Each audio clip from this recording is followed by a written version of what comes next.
Assalamualaikum warahmatullahi wabarakatuh. Alhamdulillahi rabbil alamin. Allahumma salli wa sallim wa barik ala sayyidina Muhammad wa ala ali sayyidina Muhammad.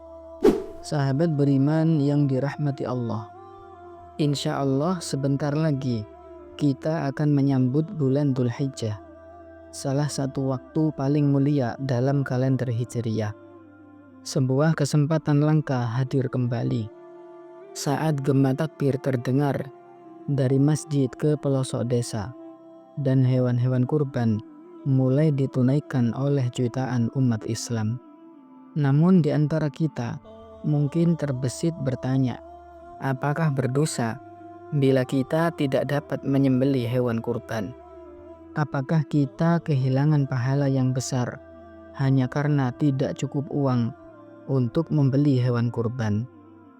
Sahabat beriman yang dirahmati Allah, Islam adalah agama kasih sayang yang tidak membebani melebihi kemampuan. Lebih dari itu, Islam memberikan banyak jalan menuju pahala, bahkan bagi mereka yang tidak mampu berkurban. Terdapat amalan-amalan lain yang nilainya setara, bahkan bisa lebih tinggi jika dilandasi niat yang benar dan keikhlasan yang tulus. Di antaranya yang pertama adalah menghidupkan 10 hari pertama bulan Dzulhijjah dengan memperbanyak ibadah.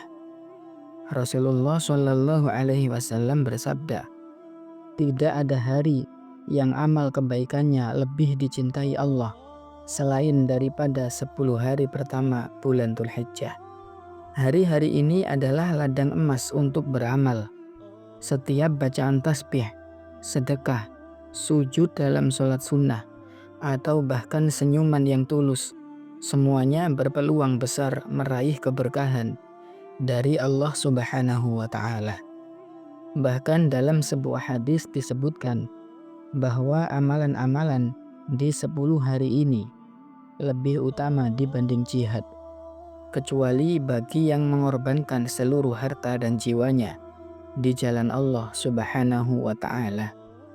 Selanjutnya yang kedua, puasa di hari Arafah, yaitu tanggal 9 Dzulhijjah, bagi mereka yang tidak sedang melaksanakan ibadah haji. Rasulullah Shallallahu Alaihi Wasallam bersabda, puasa hari Arafah dapat menghapus dosa 2 tahun, 1 tahun yang lalu dan 1 tahun yang akan datang. Pahala ini bisa menyamai pahala berkurban, bahkan mungkin lebih jika diniatkan tulus karena Allah. Yang ketiga, memberi sedekah walaupun sedikit.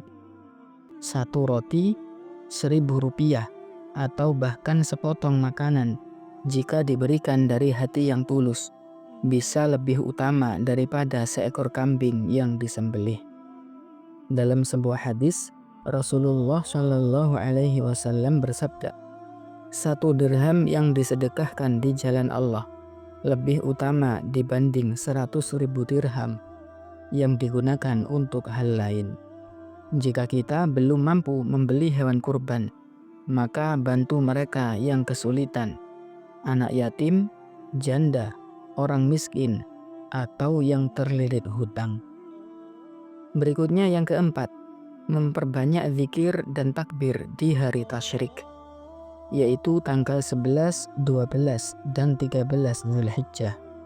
Allah Subhanahu wa Ta'ala berfirman, wa yadhkuru smallahi fi ayyamin ma'lumat, dan supaya mereka menyebut nama-nama Allah pada hari-hari yang ditentukan.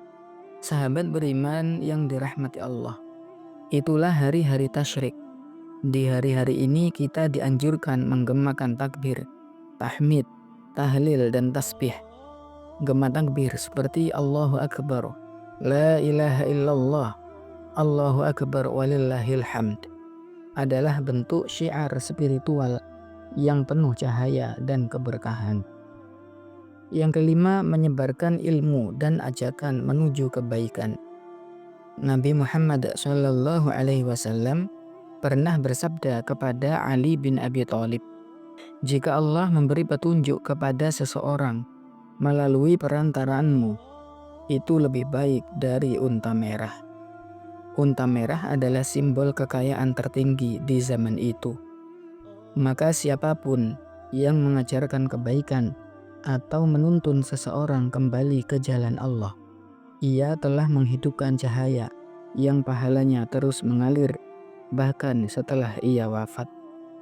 Selanjutnya yang keenam, memuliakan dan berbakti kepada orang tua. Jika seseorang harus memilih antara berkurban atau membantu biaya pengobatan orang tua, maka berbakti kepada orang tua adalah prioritas utama. Rasulullah bersabda, ridho Allah tergantung pada ridho orang tua, dan murka Allah tergantung pada murka orang tua. Ketujuh, menjalin dan mempererat silaturahim. Hari Raya Idul Adha adalah momen yang tepat untuk memperbaiki hubungan. Terkadang kita membiarkan jarak hanya karena gengsi. Padahal Rasulullah Shallallahu Alaihi Wasallam bersabda, tidak akan masuk surga orang yang memutus silaturahim. Kedelapan, menghadiri sholat Idul Adha dan menyaksikan syiar kurban. Rasulullah Shallallahu Alaihi Wasallam bersabda, hari ini kami memulai dengan sholat, kemudian menyembelih, dan siapa yang melakukan demikian, maka ia telah mengikuti sunnah kami. Walaupun tidak mampu berkurban, dengan menghadiri sholat id, ikut dalam gema takbir, dan menyaksikan syiar kurban, seseorang sudah mendapatkan bagian dari kemuliaan hari itu. Sebagian ulama menyatakan bahwa niat dan keikutsertaan batin dalam ibadah juga memiliki nilai besar di sisi Allah Subhanahu wa Ta'ala. Sahabat beriman yang dirahmati Allah, semoga kita semua mendapatkan curahan rahmat dan pengampunan dari Allah Subhanahu wa Ta'ala.